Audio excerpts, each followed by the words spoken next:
கோயம்புத்தூரில் நடந்த கொடூரமான ஒரு ரேப் கேஸை பற்றி எல்லாரும் கேள்விப்பட்டிருப்பீங்க. அந்த கேஸ் சம்மந்தமாக 4 விதமான கருத்து சோஷியல் மீடியாவில் பேசுகிறாங்க. அது என்னென்னு பார்ப்போம். முதல் கருத்து, அந்த பொண்ணும் அந்த பையனும் எதுக்கு அந்த இடத்துக்கு போனாங்க அப்படின்ற ஒரு கேள்வி. அந்த கேள்விக்கு என்னோட பதில் என்னென்னா, எல்லா காலத்துலேயும் லவ்வர்ஸ் பார்த்தீங்கன்னா ஒதுக்குப்புறமான இடத்துல தான் சேஃபாக போய் அவங்க மீட் பண்ணி பேசுவாங்க. ஏன்னா அந்த மாதிரி இடம் தான் சேஃபாக ப்ரைவசியாக இருக்கும். இது 1990s 2000 அப்போவே இந்த மாதிரி தான் இருந்துச்சு. நிறைய பேர் பார்க்கில் மீட் பண்ணி பேசுவாங்க.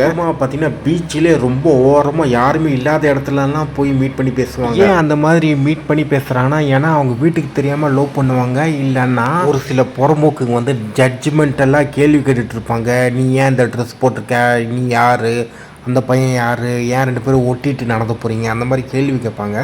இது நானே பார்த்துருக்கேன். அதுக்கப்புறமா கப்புள்ஸுக்கு பார்த்திங்கன்னா ஸ்டேரிங் பண்ணால் பிடிக்காது. ஸோ அதனாலையும் நிறைய பேர் ஒதுக்குப்புறமாக போவாங்க. இரண்டாவதாக பார்த்திங்கன்னா ஒரு தற்குறித்தனமான ஒரு ஆர்கியூமெண்ட் ஒன்று கொண்டு வராங்க. அந்த பொண்ணு இந்த மாதிரி ட்ரெஸ் போட்டிருப்பா, அவள் ஏன் இந்த மாதிரி ட்ரெஸ் போட்டிருப்பா, அவள் ஷால் போட்டாளா, இதனால அந்த பொண்ணு மேலே எல்லா பள்ளியும் வந்துட்டே இருக்கு. இந்த நபர்கள் பார்த்திங்கன்னா எல்லா விஷயத்தையும் செக்ஷுவலாக பார்க்குறாங்க. அது எப்படின்னா, ஒரு பொண்ணு பார்த்திங்கன்னா ஒரு ஏதாச்சும் ஒரு வெஸ்டர்னைஸ்டாக ஒரு ட்ரெஸ்ஸும் ஒன்று போட்டு போகிறாங்கன்னு வச்சுக்கோங்களேன். இவங்க அதை எப்படி பார்ப்பாங்கன்னா, இந்த பொண்ணு இந்த மாதிரி ட்ரெஸ் போடுது, அங்கே ஒருத்தர் நடக்கிறான், அந்த நபர் இந்த பொண்ணை தான் பார்த்துட்டு இருக்கான், இந்த பொண்ணை தான் திங்க் பண்ணிட்டு இருப்பான், அந்த மாதிரி ஒரு அசம்ஷனில் தான் இந்த நபர்கள் இருப்பாங்க. இந்த மாதிரி நபர்கள் ஆண்கள்லையும் இருக்காங்க, பெண்கள்லையும் இருக்காங்க. இந்த மாதிரி திங்கிங்ல இருந்து எப்படி வெளியில் வரணும்னா, கொஞ்சம் சயின்டிஃபிக்காக நீங்கள் திங்க் பண்ணாலே கொஞ்சம் போதும். புரியல, ஒரு பொண்ணு ஷால் போட்டு அந்த பொண்ணு நல்ல பொண்ணு, அந்த பொண்ணுடைய லைஃப் சேஃபாக இருக்கும், அப்புறம் அந்த சோ கால்டு கற்பு சேஃபாக இருக்கும் அப்படின்றது எதை வச்சு முடிவு பண்ணுறதுன்னு தெரில. அதுக்கப்புறம் இந்த மாதிரி திங்கிங்லாம் எப்படி இவங்க கிட்ட பரவுது, ஒரு செயின் ரியாக்ஷன் மாதிரி பரவுது, அது எப்படின்னு தெரில. 3வது கருத்து பார்த்தீங்கன்னா ரொம்ப வித்தியாசமான கருத்து. அது என்னன்னா, ஒரு ஆணும் பெண்ணும் எப்படி வேணா இருக்கலாம், அண்டு எப்படி வேணா ட்ரெஸ் போடலாம், அதெல்லாம் பண்ணலாம், அதெல்லாம் ஓகே. ஆனால் அந்த பொண்ணு அந்த இடம் ஒரு சேஃப் இல்லாத இடம், அந்த சேஃப் இல்லாத இடத்துக்கு அந்த பொண்ணு ஏன் போனா அப்படின்ற ஒரு கேள்வி பார்த்தீங்கன்னா வைக்கிறாங்க.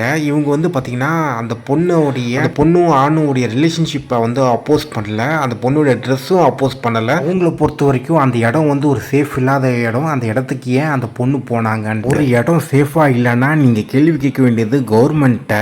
அந்த பொண்ணுக்கிட்ட கேள்வி கேட்டு என்னங்க நியாயம்? ஒரு இடம் சேஃபாக இல்லைன்னா அந்த இடம் ஏன் சேஃபாக இல்லாமல் ஆச்சு? அந்த ரேப் பண்ண ஆண்கள் யாரு, அவங்களோட மைண்ட் செட் என்ன, இந்த மாதிரி தப்பை எப்படி இதுக்கு மேலேயும் தடுக்கிறது தான் நம்ம யோசிக்கணும். இந்த மாதிரி சேஃப் இல்லாத இடத்த இன்னும் நம்ம எப்படி டெவலப் பண்ணணும், எப்படி நம்ம பாதுகாப்பாக இருக்கணும், அப்படிதான் நம்ம யோசிக்கணும். இந்த மாதிரி ரேப் பண்ணுறவங்க விட இந்த மாதிரி கமெண்ட் பண்ணுறவங்கள பார்த்தா தான் பயமாக இருக்கு.